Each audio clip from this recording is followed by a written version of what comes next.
We are in our 16th week together going through this book of Scripture.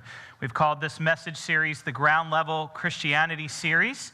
Ecclesiastes chapter 11 is where we're picking up. We've been looking at the world from the ground level of man. Solomon, the author of this book, is talking about life under the sun, which is code for from our perspective. This is a book of poetry and proverbs and philosophy all rolled into one. This is our 16th week together. And today we are looking at the raw realities of life. And last week we spent a lot of time looking at the way of the fool. And today that is going to be contrasted with the way of wisdom. In fact, not just any wisdom, but a wisdom that grows with us as the people of God. Now, some of the most heartbreaking, some of the most divisive, and some of the most sinful words I've ever heard as a pastor go something like this: we just grew apart. We just grew apart.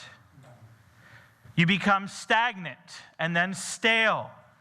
Or you grow, you develop, you cultivate, you thrive. These are the two choices in front of us today.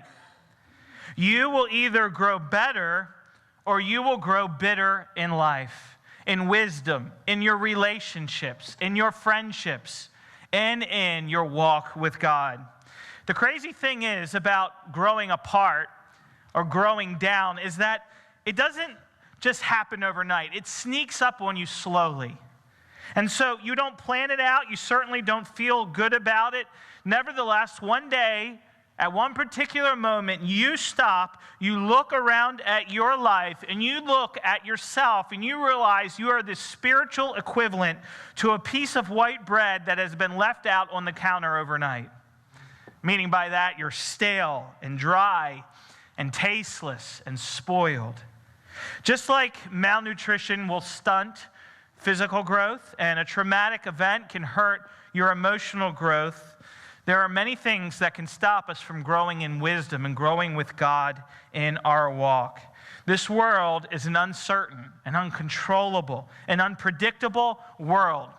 And so many of us in this room today, we are growing apart. We are paralyzed because of the traumas and the trials and the tribulations that we face day to day. Now, chapter 10, talking about the fool, warned about, for instance, dead flies getting into a perfumer's oil and ruining the expensive perfume.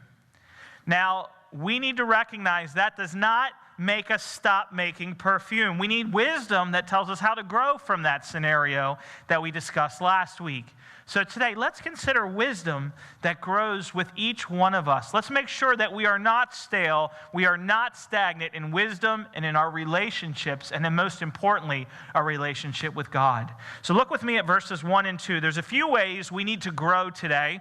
The first thing I want to point out is this text teaches us we need to grow in generosity. Verses 1 and 2, cast your bread upon the waters, for you will find it after many days. Give a serving to 7 and also to 8, for you do not know what evil will be on the earth. Now, I want to say at the beginning, if you have a study Bible and you look at these two verses, you might find about 2 or even 3 different ways to interpret them. This is a very ancient metaphor that has since lost meaning in our modern context, or even really in the world over the last 1,000 years at least. And so there's a lot of division about what this is talking about. And I spent a lot of time thinking through these first 2 verses in particular. Some people think this is simply agricultural. The idea is Solomon is talking about the bread train and the shipping out of bread on the waters, which doesn't really make a whole lot of sense if you think about the ancient world and the making of bread, because they didn't have the preservatives we had today. There'd be no reason to send bread out on ships. And one interpretation of these verses is to diversify. Don't put all your eggs in one basket, if you will. The idea of you need to spread out your wealth in 7 or 8 places, on 7 or 8 different ships, so that if the ships one or two go down, still some of your trade spreads out. I don't think that's exactly what's going on here. I don't think this is necessarily a financial lesson in these first two verses. I think this is a generosity lesson. So cast your bread, or send out, or stretch forth your bread. It seems to me this is an allusion to the sowing of seed. Sometimes seed by a farmer would be cast on muddy ground, or ground covered with water. It would then be trodden under by the feet of cattle. It would take root and grow, and would be found after many days with a plentiful harvest. The idea here is charity, of giving what people need for their daily lives, of blessing others who are less fortunate than you. In other words, when you find someone with a need, don't withhold what you have to help them at their moment of need. Think about bread. In our day and age, we take bread for granted. Bread is cheap, it's easy to access. Yet in history, bread was the culture of daily sustenance. Your life survived because you had access to bread. This is why Jesus prayed, "Give us this day our daily bread." In the language of our Western culture, for years, we used to talk about the breadwinner, which was the person who brought home the funds needed to live. Bread is a very powerful metaphor for us today. Think about how it really speaks to every culture, whether it comes in the form of a roll, a loaf, a cake, a bagel, a crumpet, a rice cake, a tortilla. Every culture in the world has some kind of bread. It's a staple of life. So Solomon's saying, if you see someone with a need, give it to them. Provide the need. Cast it upon the waters like it's going on a voyage, like a merchant that's taking it by the sea. It is an investment that you give out and you let God handle. Give it and expect nothing in return.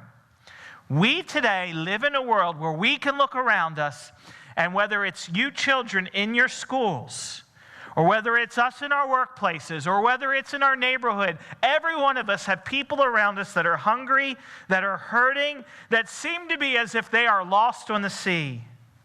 And sometimes they're unthankful. Sometimes they're ungrateful. Sometimes they're too embarrassed to ask. Sometimes they are just desperate and longing for attention and help.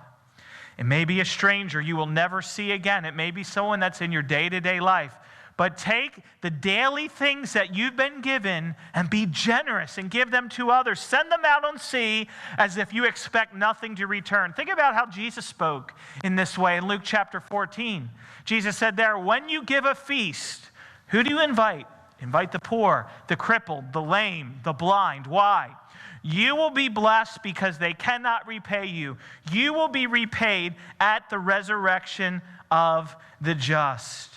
The idea here is that every day there are people in our lives, and when you, in the ancient world, would send a shipment out to sea, you are making a gamble. You had nothing to guarantee. There were no insurance companies. The seas were dangerous. They were deadly. You had no guarantee that when you sent something out on boat that you would ever see the return of your money or your belongings. And Solomon's saying that should not stop you from being generous with the daily things of life. Give generously. Be a person of generosity because you will find it after many days. Friends, I want you to hear something. There have been so many times that I have been weary in my spiritual life in terms of giving to others and helping others because I'm a human like you. And there are times when you feel really like it doesn't make any difference at all. It feels like there's just always someone else in line needing help with a problem.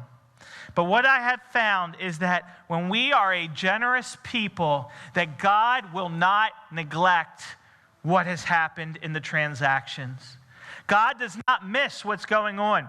He will not allow you to burn out. He will not allow you to lose the joy. Hebrews 6 says it this way: God is not unjust so as to overlook your work and the love you have shown for his name in the serving of the saints, as you still do.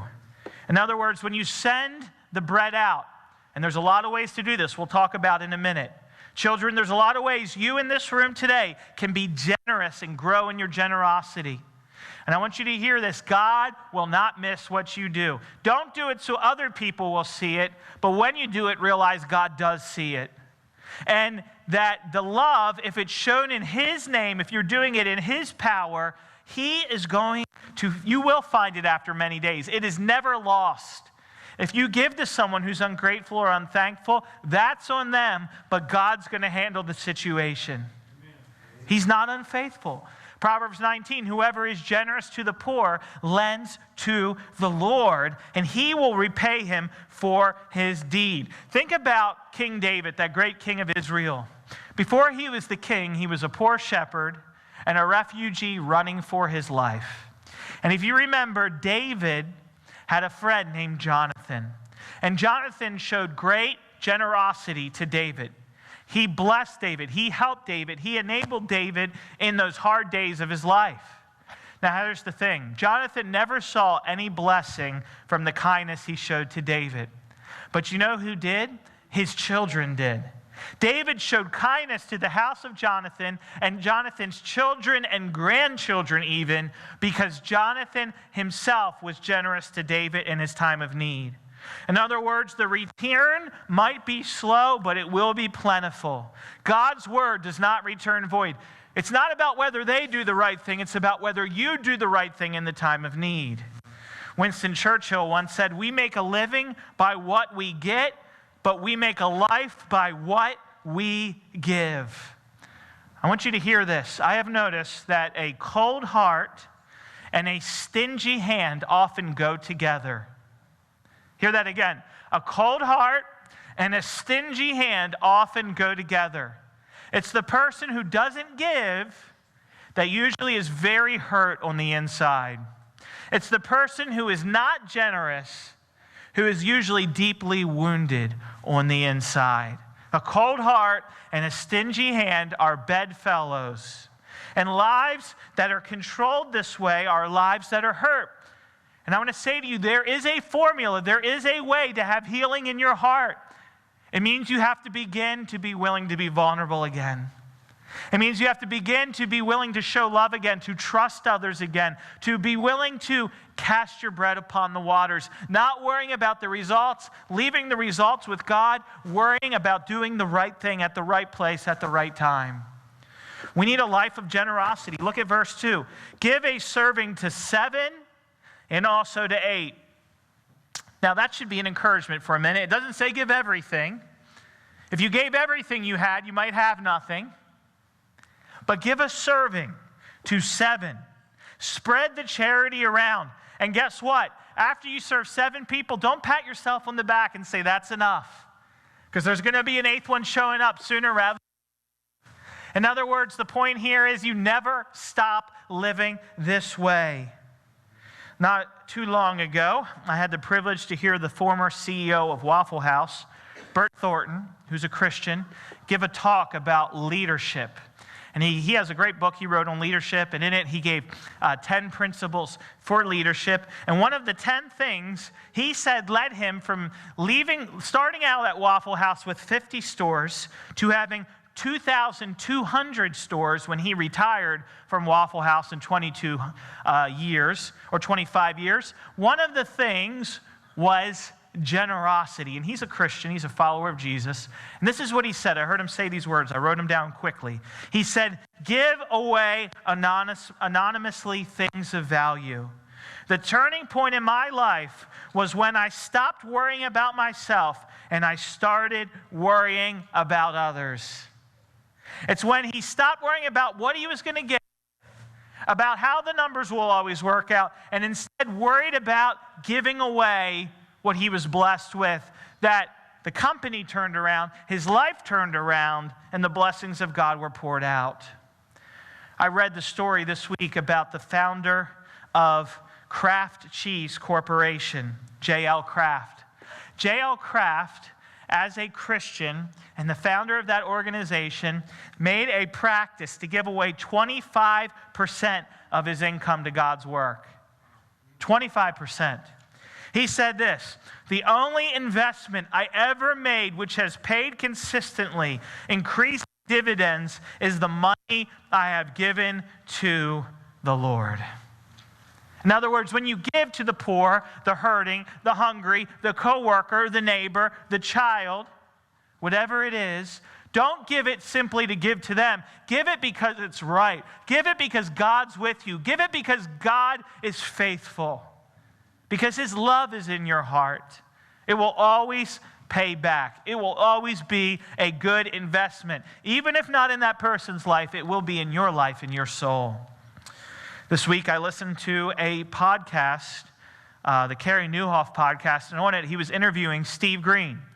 Some of you know who he is. Steve Green is the CEO with Hobby Lobby, which is a Christian organization. Just built this monumental project, the Museum of the Bible in Washington, D.C. Got free tickets and got to go there this summer. It's an amazing place. Highly encourage everyone to not miss going there at some point. And in that podcast, the interviewer asked Steve Green, who's a very strong Christian, he asked him a question about the giving of that organization. And it was very interesting to hear that that organization, because it's been founded on generosity, has been able to pay their employees not minimum wage, but over double that at over $15 an hour because of generosity.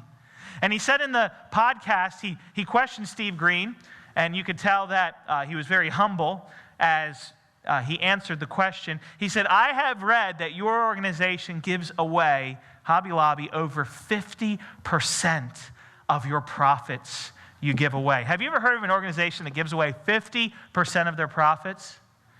And he very humbly said, "Well, yeah, that's actually true. We give away over 50%. We've committed to at least 50% every year of our profits." And look at the blessing of God on that organization.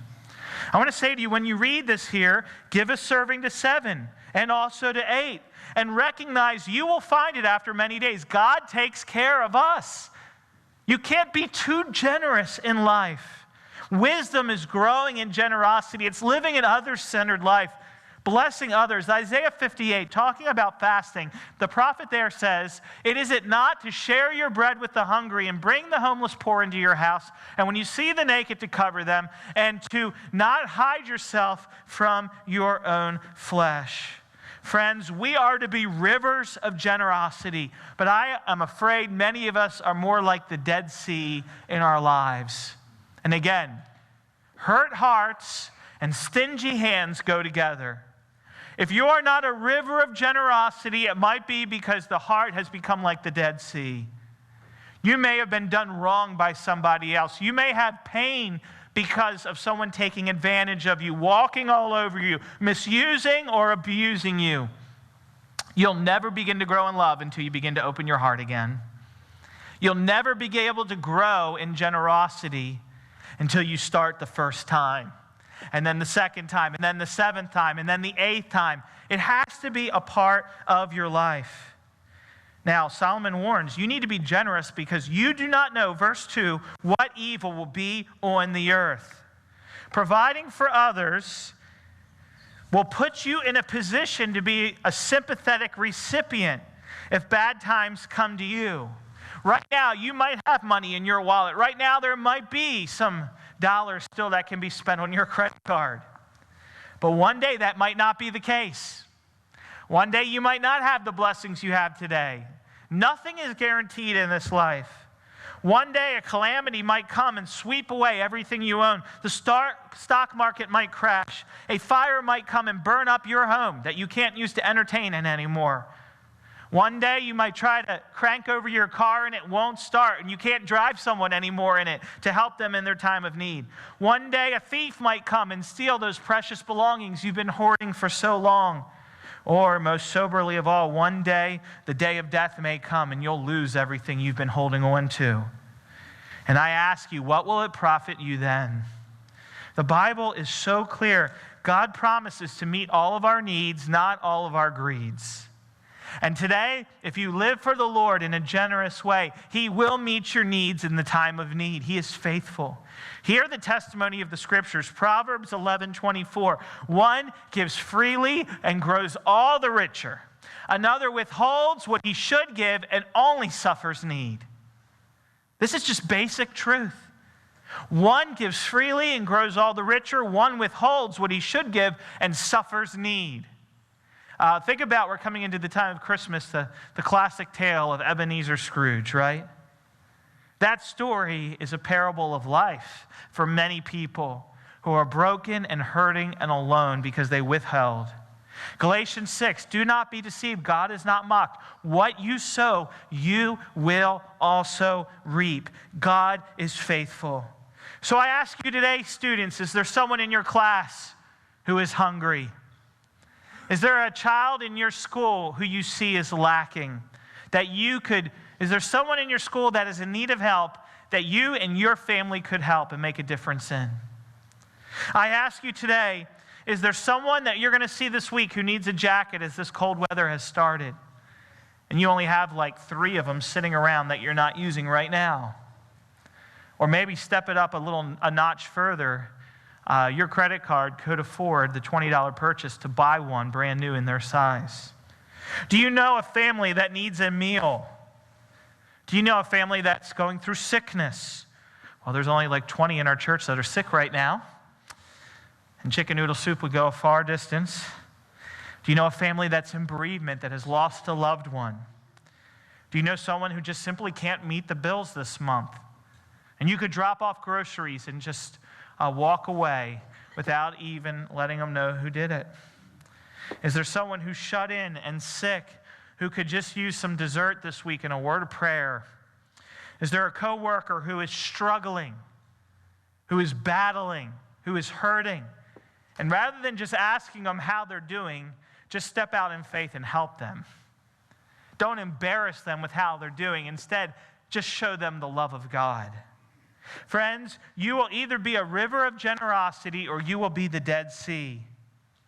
How about in your marriage? How about your children? How about in this church? Are you generous or is your heart closed up and hurting?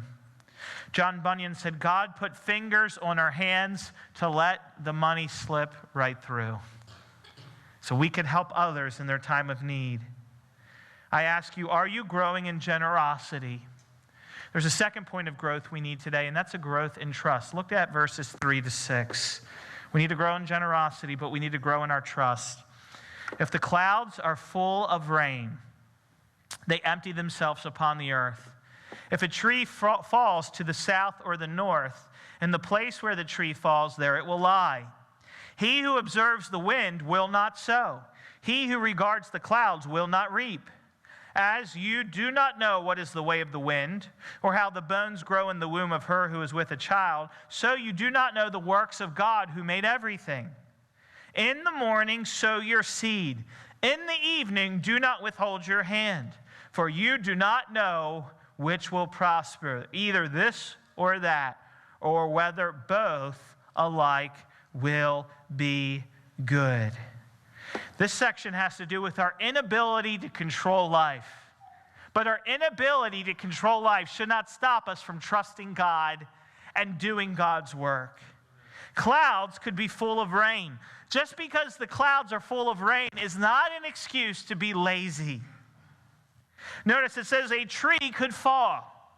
Rain comes, trees fall, things happen, we deal with the consequences. Wise people cannot control nature, but they prepare for it. And they step out and they help in the time of need. He who observes the wind will not sow. In other words, too many people spend so much attention worrying about the what-ifs of life. What if the weather's bad? What if the weather's good? What if this? What if that? They get paralyzed. And all of a sudden, they're so overly analytical about the wind or the clouds, the farmer never plants his field. They're so worried about, should I help this person or not? Will they waste the money? Will they use it rightly? Will they be thankful for the food? Will they not be thankful for the food? Will they wear the coat? Will they not wear the coat? Will they be a good steward of what I give them, or will they waste what I give them?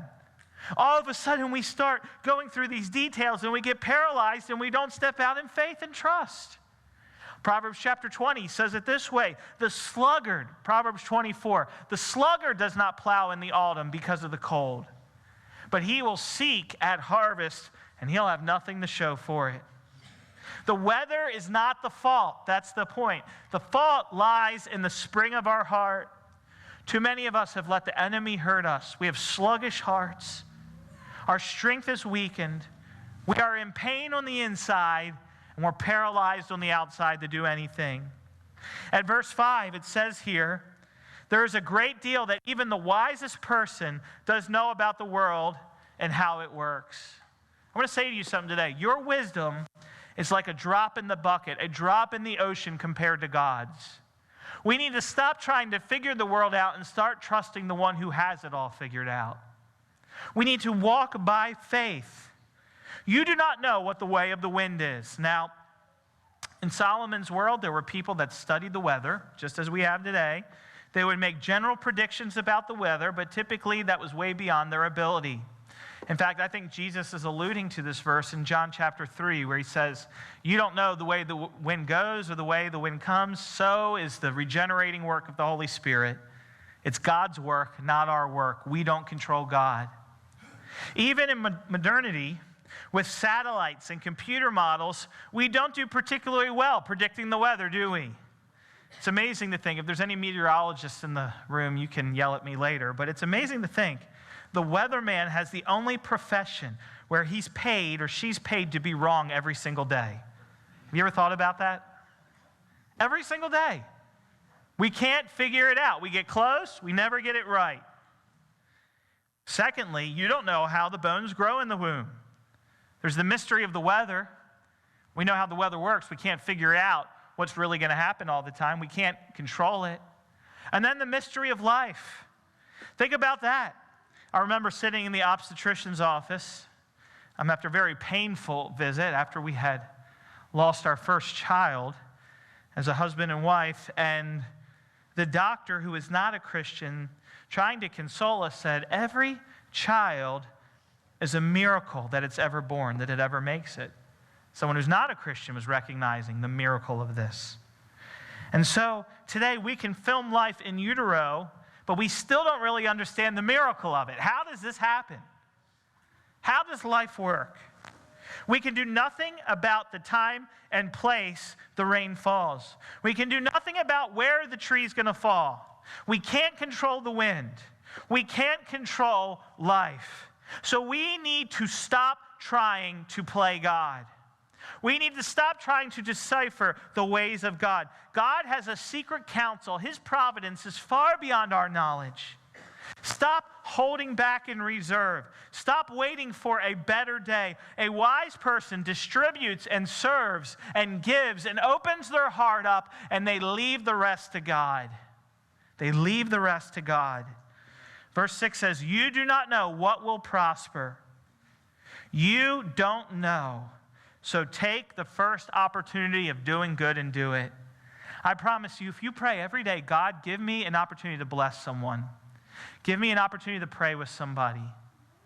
You children in the room, it should not be beneath you to pray with your classmates if they are in need. You students in the room, I say to you, it should not be beneath you to show the love of Christ to someone who's hurting. Every day someone's bullied. Every day someone's made to feel pain. Every day someone's struggling in your classroom. And you have an ability to be the Dead Sea or a river of generosity and love to them. Friends in this church, those of you who are still in vocation, you're working Monday through Friday, you're on the mission field. Every day you have an opportunity to be Christ to somebody in need. An opportunity to make a difference. Spurgeon said it this way: if we keep on observing the circumstances instead of trusting God, we will be guilty of disobedience. God tells me to sow.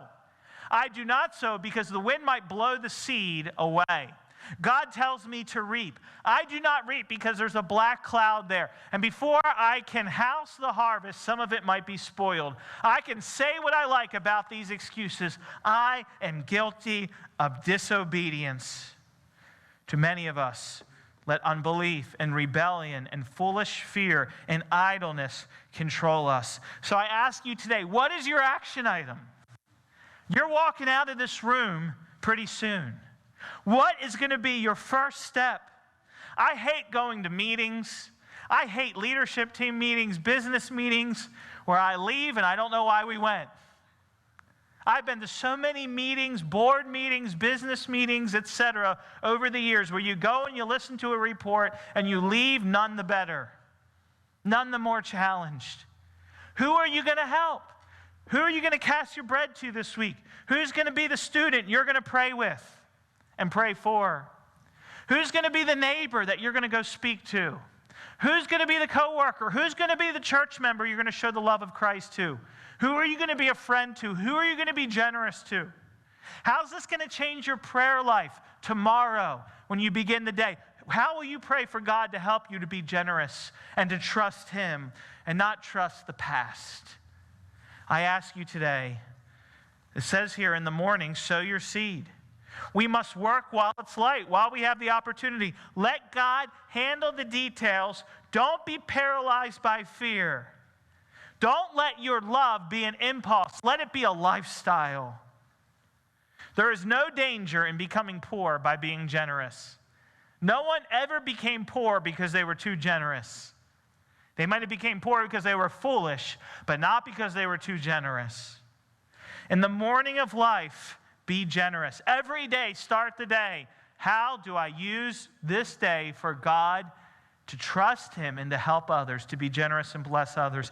In the evening, do not withhold your hand. I think this is a metaphor not simply for the 24-hour day cycle, even though it should be, but for the beginning of your life. In other words, you students in the room, God can use you to help others.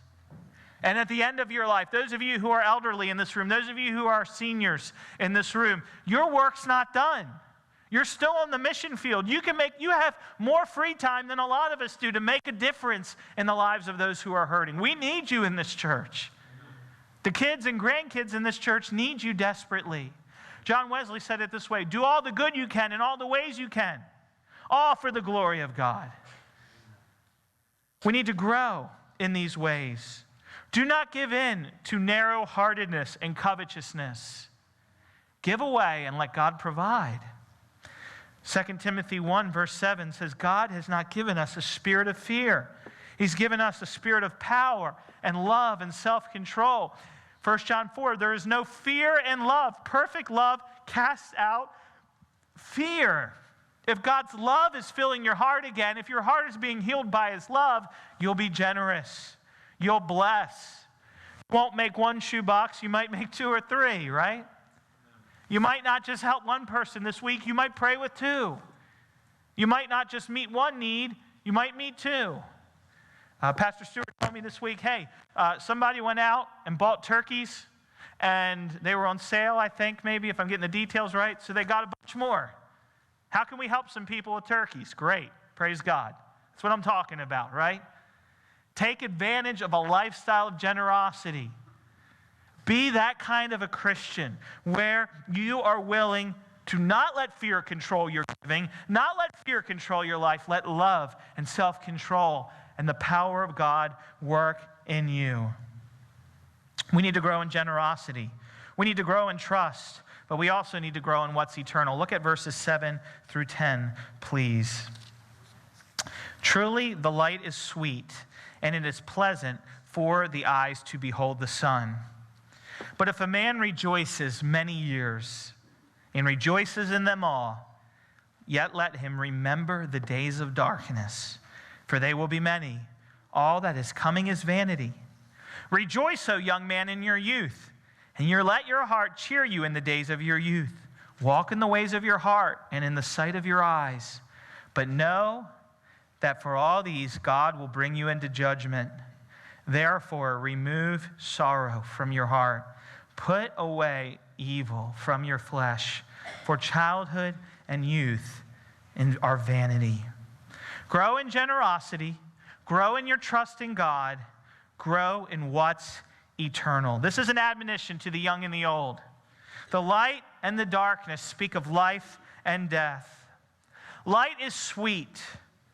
Up until now, the under the sun life has been kind of negative for Solomon. It's been pretty bad.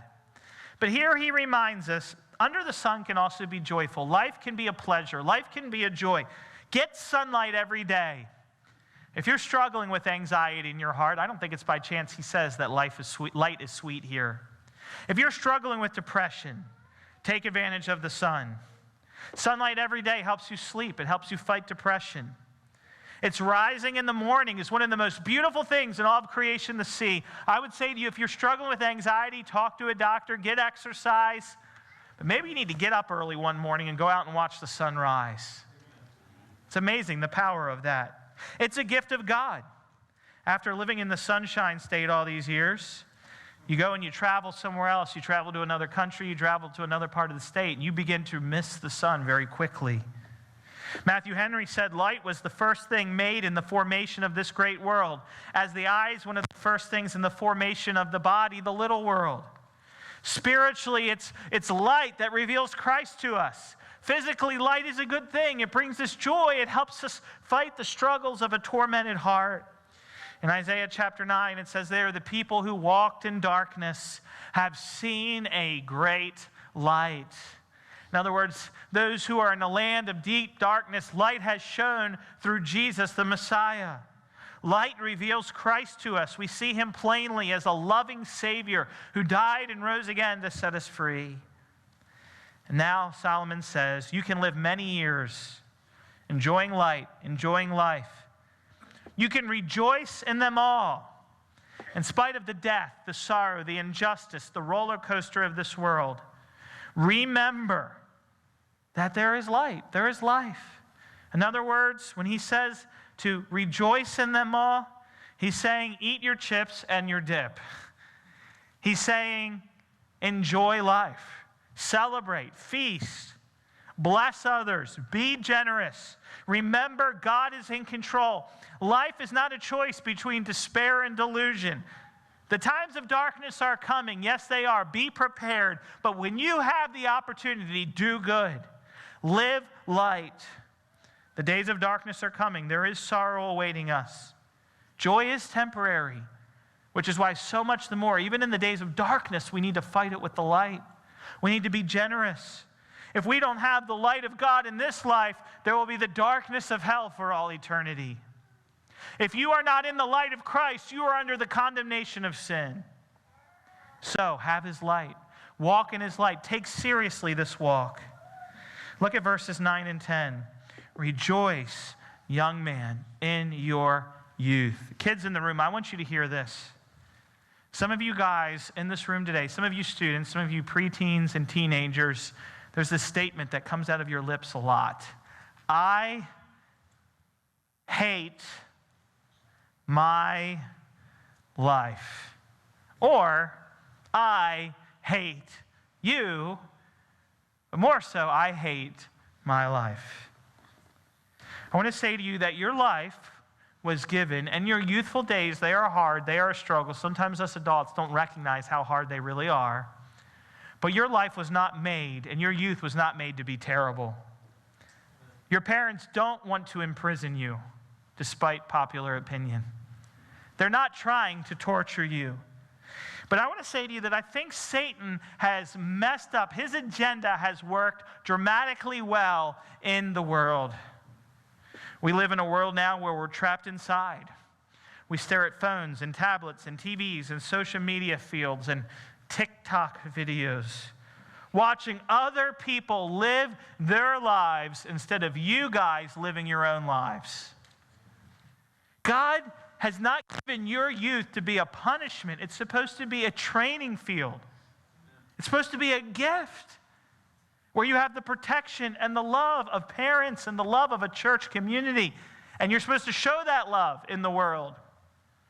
Walk and rejoice, not in the ways of sin, but in the ways of wisdom. The reason why your parents want you in church and want you in youth group and want you living for the Lord now is they don't want you to make the same stupid mistakes we made. We want you to hear and be warned. You don't have to try everything out to know it's bad for you. You don't have to try cigarettes out to know that they're not good for your lungs. You don't have to go vape to find out that it could kill you. You don't have to go stand out in the middle of the highway and let a Mack truck run you over to know that it's bad for you, right? I mean, there's some things you don't have to experience to know they're bad for you. Students, you don't have to try out pornography to know it's going to mess up your soul. You don't have to experiment with illegal drugs to know what the thrill's really all about. You don't have to bully that student to make you look better. You don't have to act a fool to fit in with everybody else. God has called you to something greater, kids. God has called you to something greater. He's called you to light, to life, to joy, to Christ. Don't waste what God has given you. Solomon's looking back on his life, and he's hoping better for you, his younger readers in the room today. God can use you. Guard the sight of your eyes. Guard your souls. Youth is not a time for sowing wild oats. And you parents in the room that joke about that and think, let them try it out now so they won't do it later, shame on you. It is your job to protect your kids. You only get one shot. I want to tell you, students, you guys have a mind that is a sponge and a heart that can be sensitive. Don't harden it against God early. It's dangerous. Know that for all these things, God will bring you into judgment. He will hold you accountable, every idle word. If you treasure up sinful things in your hearts now, you will face the wrath of the Lamb one day. He's going to end saying, remember your Creator in the days of your youth. Don't waste your childhood. Life is lived not only for this life, but for eternity. One of the greatest shames in the church today at large is that we often have great success and enthusiasm, even though we need some more in this church. But we have great success and enthusiasm about helping older people who have made terrible lifestyle decisions. But we have little enthusiasm about helping our students never make those bad decisions in the first place. That is to our shame, not to our credit and our glory. Know that God will bring them into judgment. But now verse 10 ends, and this is so practical. I'm out of time, but you got to hear it. Remove sorrow from your heart. Put away evil from your flesh. Childhood and youth are vanity. Eternity alone is permanent. Live for eternity. Depression is a real problem. Anxiety is a real problem, and it's a problem in this church, I promise you. And I'm not making light of your burden with anxiety or depression. It's serious and real. But I want you to hear the facts for a minute. An average person's anxiety is focused, according to studies, 40% on things that will absolutely never happen. 30% on things about the past that will never be changed. 12% about criticism others have leveled against you. 10% about your health, which will always get worse with the stress. And only 8% about real problems that you'll face in your life. Only 8%. You got to fight anxiety. You got to fight depression. How do you fight it? Well, sunlight helps. Exercise helps. The community of the church helps. Going to your doctor helps. Being generous helps. Stepping out. Don't hide in the house. Step out in faith and love. Get out of the four walls and live for Christ and be generous. That's how wisdom grows. That's how you put away evil. That's how God works in a great way. Life devoted to sin and self is the saddest. Life devoted to God is the brightest light that will ever shine in this world. So what's the action item? What are you going to do Monday morning? Jesus Christ lived the perfectly wise life for us. He says, love your neighbor as yourself. And then he says, go and do likewise. Will you live for him? You might be weak and anxious and hurting today, but you need to rededicate to the Christ that will hold you fast. Let us look to him in prayer.